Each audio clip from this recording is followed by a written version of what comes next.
Sahabat tumbuh. Bertemu lagi bersama gue, Mr. Chloe. Informasi terbaru. Penuh dengan kehati-hatian, karena ini adalah bentuk kekacauan yang sebenarnya. Yang dulu menganggap pandemi COVID-19 adalah teori konspirasi, silahkan di-skip video ini. Karena pembahasan fakta ini tidak mampu memperbaiki apa yang sudah kalian yakini. Tentu, ini bukan sekadar tumpukan 3 juta halaman dokumen, ini adalah otopsi moral dunia modern. Ketika nama besar, filantropi dan jargon kesehatan global berkelindan dengan korespondensi seorang predator, membicarakan simulasi pandemi, neuroteknologi, dan data kesehatan manusia, seolah hidup hanyalah variabel eksperimen. Di titik inilah publik dipaksa menatap kenyataan pahit bahwa kekuasaan tanpa etika melahirkan kebusukan sistemik, meruntuhkan kepercayaan, dan mengoyak akal sehat kolektif. Maka pertanyaannya bukan lagi siapa yang terlibat, melainkan berapa lama kita membiarkan dunia diatur oleh arsitek kebijakan yang kehilangan nurani, hingga pantaslah suara publik menyebutnya busuk, kejam, dan tanpa nurani. Dokumen rahasia Jeffrey Epstein yang dirilis otoritas Amerika Serikat mengguncang tatanan elit dunia. Nama-nama tokoh paling berpengaruh, termasuk pendiri Microsoft Bill Gates, muncul berkali-kali dalam kumpulan email yang diungkap publik. Salah satu email yang mencuri perhatian adalah surat tertanggal 3 Maret 2017 yang membahas simulasi pandemi hingga senjata neuroteknologi 3 tahun sebelum virus corona menghantam dunia. Apakah masyarakat siap menghadapi fakta bahwa elit global merancang skenario krisis jauh sebelum publik mengetahuinya? Sahabat tumbuh, mari kita membedah bersama.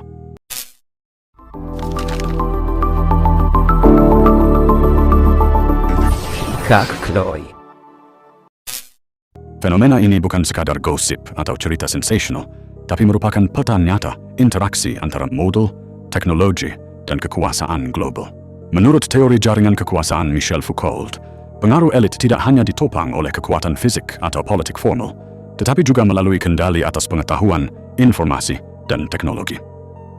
Bukankah ini berarti bahwa kita, masyarakat, selama ini menjadi penonton pasif dari keputusan yang bahkan menentukan kehidupan dan kesehatan kita?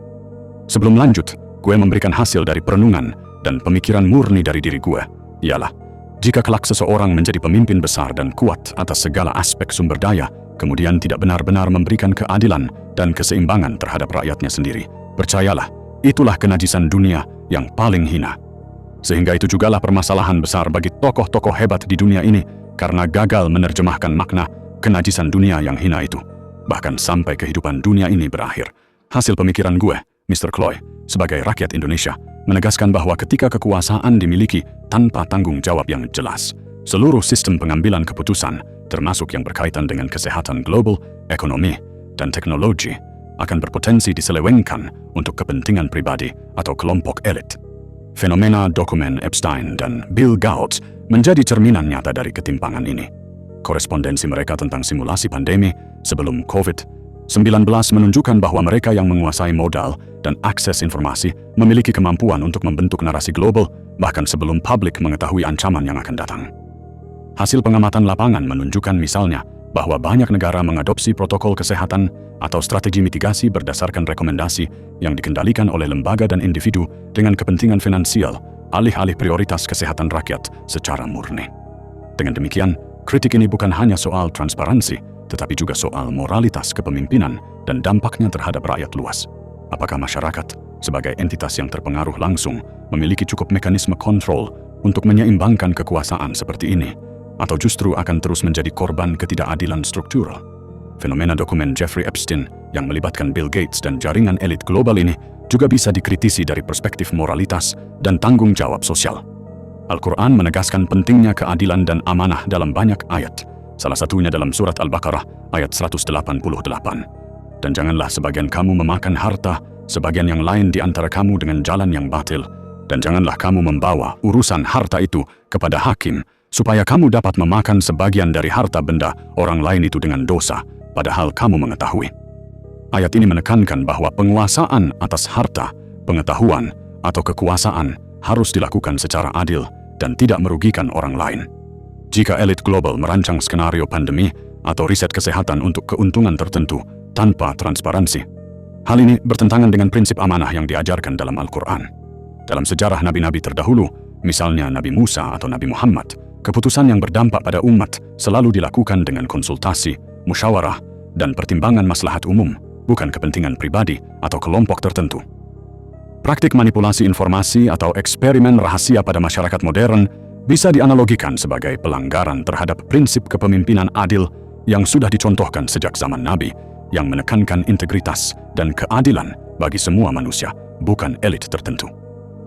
Sahabat tumbuh, apakah kita cukup kritis menilai apakah kebijakan atau riset yang dibuat oleh elit global sudah sesuai dengan prinsip amanah dan keadilan universal? Email yang dikirim dengan subjek BGC3 Deliverables and Scope menunjukkan hubungan erat antara Epstein, Gates, dan timnya, termasuk Larry Cohen, CEO Gates Ventures. Isi email memperlihatkan rencana kerja dalam 5 bidang: simulasi pandemi, senjata neuroteknologi, data kesehatan digital, penyakit kronis dan ilmu otak, serta ekonomi kesehatan. Jika dilihat dari perspektif teori sistem kompleks, seperti dijelaskan oleh Stuart Kauffman, sistem global yang terhubung melalui elit seperti ini menciptakan interdependensi yang rumit dan sulit diprediksi. Pertanyaannya, sejauh mana masyarakat memiliki kemampuan untuk memengaruhi keputusan yang dibuat di level ini? Analisis ilmiah atas email ini mengungkap bahwa Epstein tidak sekadar investor biasa. Ia adalah katalisator bagi koneksi antara modal swasta, teknologi tinggi, dan riset kesehatan global. Teori jaringan sosial dari Duncan Watts menunjukkan bahwa node yang sangat terhubung, hub nodes, memiliki kemampuan luar biasa untuk mempengaruhi seluruh jaringan. Apakah publik Indonesia maupun global menyadari bahwa beberapa keputusan tentang pandemi, teknologi medis, dan kebijakan kesehatan mungkin sudah dirancang di balik layar oleh individu dan institusi tertentu? Fenomena dokumen Jeffrey Epstein yang melibatkan tokoh-tokoh global dapat dianalisis melalui lensa strategi komunikasi dan manipulasi informasi yang telah dikenal sejak zaman Sun Tzu hingga Edward Bernays. Sun Tzu, dalam The Art of War, menekankan bahwa memenangkan pertempuran seringkali lebih bergantung pada penguasaan informasi dan kemampuan memengaruhi musuh tanpa harus bertempur langsung. Edward Bernays, yang dikenal sebagai bapak propaganda modern, menegaskan dalam bukunya Propaganda bahwa opini publik dapat dibentuk secara sistematis melalui informasi yang dikontrol dan disebarkan secara selektif. Dalam konteks dokumen Epstein, kita melihat bagaimana elit global mungkin membangun narasi tertentu, mulai dari simulasi pandemi, riset kesehatan, hingga teknologi neuro yang pada akhirnya bisa memengaruhi persepsi publik dan kebijakan negara. Teori komunikasi Jacques Ellul dalam Propaganda, The Formation of Men's Attitudes, menekankan bahwa propaganda modern tidak selalu kasar atau jelas, melainkan halus, terselubung, dan memanfaatkan kelemahan psikologi manusia. Sahabat tumbuh, sejauh mana kita memahami fakta di balik dokumen ini dan bisa memisahkan informasi yang benar dari narasi yang dibangun untuk kepentingan tertentu? Dari sisi etika, fenomena ini menimbulkan dilema serius. Jika seorang pemodal dan pendiri perusahaan teknologi raksasa terlibat dalam perencanaan skenario krisis kesehatan global, apakah kewenangan mereka seharusnya dibatasi oleh prinsip-prinsip bioetika seperti dijelaskan oleh Tom Beauchamp dan James Childress? Bagaimana masyarakat bisa menuntut akuntabilitas jika keputusan-keputusan tersebut dibuat dalam ruang tertutup yang jauh dari pengawasan publik? Sahabat tumbuh, apakah sistem demokrasi global saat ini cukup untuk melindungi kepentingan warga biasa? Selain isu etika, ada pertanyaan serius tentang transparansi. Data menunjukkan bahwa email itu membahas teknologi neuro dan digital health yang dapat mengumpulkan dan memanfaatkan informasi biologis individu. Menurut teori Michel Foucault tentang biopolitik, pengendalian populasi modern bukan hanya melalui hukum atau militer, tetapi melalui pengawasan dan manajemen data kehidupan. Jika hal ini benar, apakah warga dunia sepenuhnya sadar bahwa data kesehatan mereka dapat menjadi instrumen kekuasaan global? Fenomena keterlibatan tokoh global dalam dokumen Epstein juga bisa dianalisis melalui perspektif ekonomi dan teori bisnis modern. Menurut Joseph Schumpeter dalam Capitalism, Socialism and Democracy, inovasi dan kontrol atas informasi merupakan salah satu cara elit ekonomi mempertahankan posisi monopoli dan memengaruhi pasar global.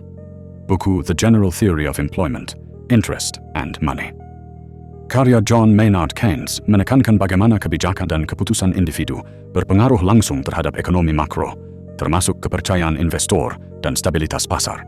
Sahabat tumbuh, ketika tokoh-tokoh ekonomi besar terlibat dalam jaringan yang tidak sepenuhnya transparan, bagaimana hal ini memengaruhi pasar, investasi, dan peluang ekonomi rakyat biasa?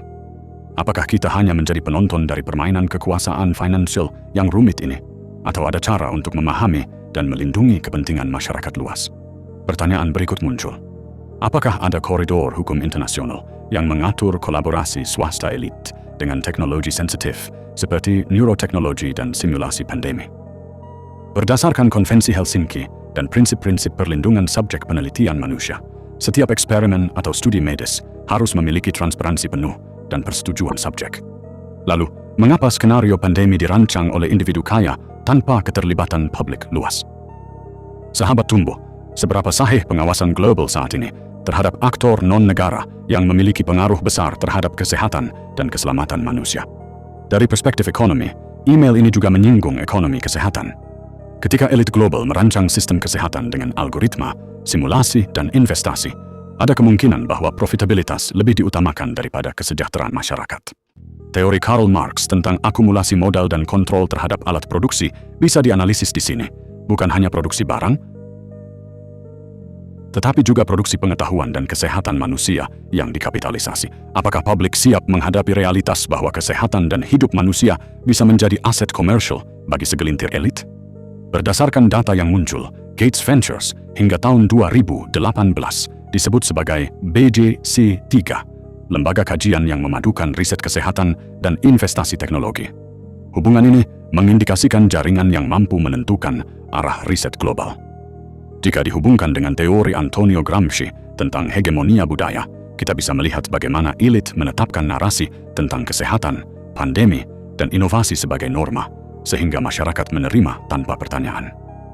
Sahabat Tumbuh, apakah kita cukup kritis terhadap narasi yang dipresentasikan oleh institusi global ini? Dari sisi keamanan, email juga membahas senjata neuroteknologi. Ini bukan fiksi ilmiah. Dalam studi neuroetika modern, seperti dikemukakan oleh Nicholas Agar, teknologi ini berpotensi mengubah persepsi, kontrol emosi, dan perilaku individu. Ketika teknologi tersebut dikaitkan dengan kepentingan modal swasta dan elit global, pertanyaan etis menjadi mendesak. Siapa yang memiliki otoritas moral untuk menggunakan teknologi ini? Apakah negara atau korporasi internasional? Sahabat Tumbuh, apakah publik bisa mempercayai bahwa penggunaan teknologi ini tidak disalahgunakan? Kasus dokumen Epstein yang melibatkan tokoh-tokoh global juga dapat dianalisis dari perspektif kesehatan masyarakat. Sahabat Tumbuh, seperti dikemukakan oleh Rudolf Virchow dalam karya monumentalnya Die Cellular Pathology, kesehatan bukan hanya soal tubuh individu, tetapi juga mencakup kondisi sosial, politik, dan ekonomi yang memengaruhi masyarakat luas. Hal ini sejalan dengan pendekatan modern dalam buku Global Health 101 karya Richard Skolnick yang menekankan pentingnya transparansi, kebijakan publik yang bertanggung jawab, dan dampak kepemimpinan global terhadap kesehatan populasi. Ketika individu berpengaruh menggunakan posisi dan sumber daya mereka untuk kepentingan pribadi di luar kontrol publik, siapa yang bertanggung jawab atas risiko kesehatan masyarakat akibat keputusan dan eksperimen tersembunyi yang mereka jalankan?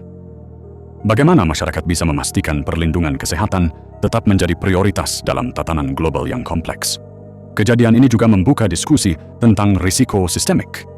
Teori Nassim Nicholas Taleb tentang Black Swan Events menjelaskan bahwa kejadian langka dengan dampak besar sulit diprediksi dan bisa dikatalisasi oleh intervensi manusia. Email Epstein memperlihatkan bahwa skenario pandemi global mungkin bukan sepenuhnya acak, tapi hasil perencanaan. Apakah kita siap menghadapi dunia di mana krisis besar bisa dirancang secara sengaja oleh segelintir orang? Berdasarkan laporan media Turki, diskusi email itu mencakup penyakit kronis dan ilmu otak, yang menunjukkan fokus pada riset lanjutan di bidang neurologi. Teori neuroekonomi dari Colin Kammerer menekankan hubungan antara keputusan ekonomi dan proses neurologis. Dengan kata lain, riset semacam ini bisa mempengaruhi bagaimana manusia membuat keputusan ekonomi dan sosial. Sahabat Tumbuh, apakah kita menyadari bahwa pilihan dan perilaku kita bisa dipengaruhi sebelum kita sepenuhnya menyadarinya? Fenomena dokumen Epstein yang melibatkan tokoh-tokoh dunia juga menyisakan dampak psikologis yang signifikan bagi masyarakat global. Sahabat Tumbuh, menurut teori psikologi sosial yang dikemukakan oleh Solomon Asch dalam Social Psychology 1952, manusia cenderung menyesuaikan pandangan mereka berdasarkan tekanan sosial dan otoritas yang terlihat kuat, yang dapat menimbulkan rasa ketidakberdayaan atau skeptisisme terhadap sistem. Sementara itu, B.F. Skinner dalam Science and Human Behavior menekankan bagaimana perilaku individu bisa dimodifikasi oleh penguatan dan hukuman, sehingga Ketidakterbukaan tokoh berpengaruh ini terhadap publik dapat membentuk ketidakpercayaan, kecemasan, dan perasaan manipulasi massal.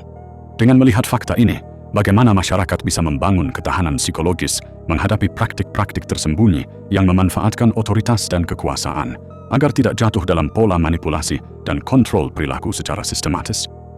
Analisis ini juga membawa kita ke pertanyaan fundamental tentang integritas dan akuntabilitas.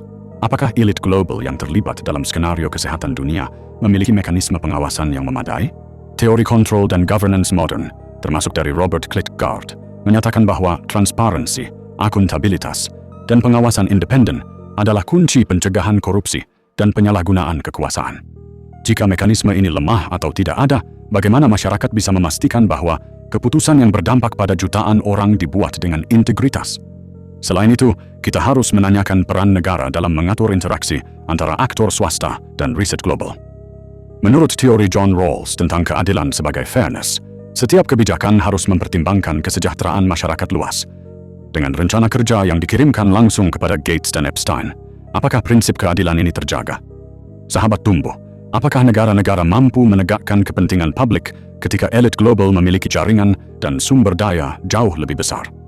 Fenomena yang muncul dari dokumen Epstein juga dapat dianalisis melalui lensa teori konspirasi dan manipulasi tingkat tinggi. Sahabat tumbuh, Richard Hofstadter dalam The Paranoid Style in American Politics 1964 menekankan bagaimana anomali informasi, kebocoran rahasia, dan pola komunikasi yang tersembunyi bisa memunculkan persepsi konspirasi dalam masyarakat. Ketika email-email yang melibatkan tokoh berpengaruh tiba-tiba terkuak, masyarakat menghadapi dilema kognitif antara percaya atau skeptis yang mirip dengan analogi permainan catur, di mana setiap langkah strategis lawan bisa tersembunyi dan memengaruhi gerak-gerik kita tanpa disadari. Bagaimana kita bisa mengembangkan naluri kritis untuk membedakan fakta dari manipulasi dan menghindari terjebak dalam narasi yang dibentuk oleh kepentingan tersembunyi? Dari perspektif psikologi sosial, interaksi antara Epstein dan Gates menunjukkan fenomena in-group bias dan power elite consolidation seperti dijelaskan oleh C. Wright Mills. Kelompok elit membentuk jaringan untuk melindungi kepentingan mereka sendiri. Bagaimana masyarakat bisa memastikan bahwa kebijakan kesehatan dan teknologi tidak dimanipulasi demi keuntungan sekelompok kecil saja? Apakah masyarakat siap menghadapi realitas bahwa kontrol atas hidup dan kesehatan bisa tersentralisasi di tangan minoritas? Dalam konteks global, kita juga perlu mengaitkan hal ini dengan sistem politik dan teori international relations, khususnya realisme struktural oleh Kenneth Waltz. Negara-negara dan aktor non-negara bersaing untuk keamanan, sumber daya, dan pengaruh. Ketika individu kaya dan jaringan swasta mulai menentukan skenario global, bagaimana posisi negara dalam memastikan kedaulatan kesehatan dan keamanan publik? Sahabat tumbuh, apakah masyarakat memahami konsekuensi geopolitik dari dominasi aktor non-negara terhadap kesehatan global? Apakah publik Indonesia siap menghadapi fakta bahwa sebagian riset dan perencanaan kesehatan global sudah dilakukan jauh sebelum pandemi melanda? Data lapangan dari berbagai laporan menunjukkan bahwa intervensi elit ini memengaruhi alokasi vaksin, penelitian obat, dan prioritas kesehatan masyarakat. Teori distributive justice John Rawls menekankan kesetaraan akses terhadap sumber daya kritis. Bagaimana prinsip ini dijaga ketika jaringan swasta dan individu tertentu memiliki pengaruh besar? Dalam sejarah dunia, kasus manipulasi kekuasaan dan penyalahgunaan pengaruh oleh elit ekonomi dan politik bukanlah hal baru. Sahabat tumbuh, contohnya dapat kita lihat pada skandal Watergate di Amerika Serikat yang dikaji secara mendalam oleh Bob Woodward dan Carl Bernstein dalam buku All the President's Men 1974. Skandal ini mengungkap bagaimana akses terbatas terhadap informasi dan pemanfaatan jaringan rahasia dapat digunakan untuk menutupi kejahatan politik dan memanipulasi opini publik. Sama halnya dengan dokumen Epstein, di mana tokoh-tokoh global tercatat terlibat dalam komunikasi rahasia yang berpotensi memengaruhi kebijakan kesehatan, teknologi, dan keamanan. Kita menyaksikan pola manipulasi dan pengaruh yang sistemik. Apakah masyarakat memiliki kapasitas kritis untuk membaca pola-pola ini? Ataukah kita akan terus menjadi pion dalam permainan rahasia elit dunia? Dari perspektif ilmu komunikasi, fenomena ini menimbulkan pertanyaan tentang framing dan agenda setting. Teori Maxwell McCombs dan Donald Shaw menunjukkan bahwa media memainkan peran dalam menentukan isu yang dianggap penting oleh publik. Jika dokumen rahasia baru-baru ini hanya muncul setelah rilis publik, apakah masyarakat sudah mendapat informasi secara adil dan lengkap? Sahabat Tumbuh, seberapa besar pengaruh media dalam membentuk persepsi kita terhadap elit global dan keputusan mereka? Dalam konteks etika bisnis, tindakan Epstein dan keterlibatan Gates juga memunculkan pertanyaan moral. Menurut teori stakeholder dari Edward Freeman, setiap keputusan bisnis harus mempertimbangkan semua pihak terdampak, bukan hanya pemilik modal atau manajemen. Jika email ini menunjukkan rencana yang berpotensi memengaruhi kesehatan dan keselamatan jutaan orang, apakah etika bisnis global telah dilanggar? Sahabat Tumbuh, bagaimana kita bisa memastikan prinsip stakeholder diterapkan dalam skala global? Pertanyaan selanjutnya muncul terkait akuntabilitas hukum. Apakah ada yurisdiksi yang mampu menuntut dan mengawasi individu seperti Epstein atau Gates ketika mereka bertindak lintas negara dengan skala global? Teori hukum transnasional menekankan pentingnya kerjasama antar negara untuk mengawasi aktor non-negara. Sahabat Tumbuh, apakah sistem hukum saat ini cukup kuat untuk menangani manipulasi elit global terhadap kesehatan masyarakat? Kenyataan di lapangan sering menunjukkan bahwa kebijakan besar, termasuk bidang kesehatan global, jarang lahir dari proses transparan semata. Sahabat Tumbuh, misalnya, pengungkapan dokumen komunikasi antara Jeffrey Epstein dan Bill Gates yang membahas simulasi pandemi 3 tahun sebelum COVID-19 memperlihatkan adanya pengaturan yang kompleks antara aktor swasta dan lembaga global dalam menentukan arah penelitian dan kebijakan kesehatan. Data lapangan dari berbagai lembaga riset menunjukkan bahwa proyek simulasi pandemi seperti Event 201 atau latihan-latihan kesiapsiagaan di banyak negara kerap dijalankan dengan akses terbatas bagi publik dan seringkali melibatkan pemangku kepentingan yang memiliki kepentingan financial atau strategis. Teori ilmiah tentang pengaruh dan control system yang dikembangkan sejak era Machiavelli dalam The Prince hingga karya modern seperti The Art of Strategy oleh Avinash K. Dixit dan Barry J. Nalebaff menekankan bahwa aktor yang memiliki kontrol informasi dapat membentuk persepsi, kebijakan, dan alokasi sumber daya bahkan sebelum krisis muncul. Fenomena ini membuka pertanyaan kritis. Sejauh mana masyarakat benar-benar memahami keputusan yang memengaruhi kesehatan publik dan bagaimana dampak pengaruh elit global terhadap kebijakan nasional? Dari sisi teknologi, diskusi email menyentuh neurotechnology dan digital health. Menurut Nicholas Carr dan Sherry Turkle, teknologi informasi dan digital dapat mengubah perilaku manusia, pola pikir, dan interaksi sosial. Jika teknologi ini dikendalikan oleh aktor elit, seberapa besar risiko kontrol sosial yang tidak terdeteksi? Sahabat Tumbuh, apakah masyarakat sadar bahwa data pribadi dan biometrik bisa menjadi instrumen kekuasaan global?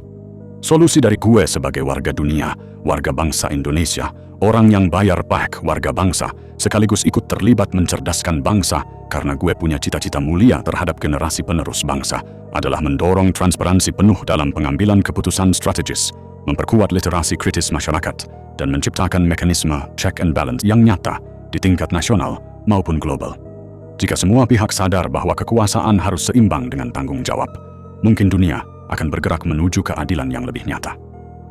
Sahabat Tumbuh, pertanyaan terakhir untuk direnungkan. Sejauh mana kita siap menuntut akuntabilitas dari mereka yang selama ini mengatur hidup kita tanpa diketahui? Jika pertanyaan ini mengguncang, pastikan untuk like, komentar, dan subscribe untuk terus membedah realitas bersama. Oh iya, buat sahabat Tumbuh yang belum kenal, gue perkenalkan. Gue Mr. Chloe. Selamat untuk kalian yang baru pertama kali menonton video ini. Kalian sudah di kehidupan yang mulia dan bijak. Selamat bergabung dengan sahabat Tumbuh lainnya.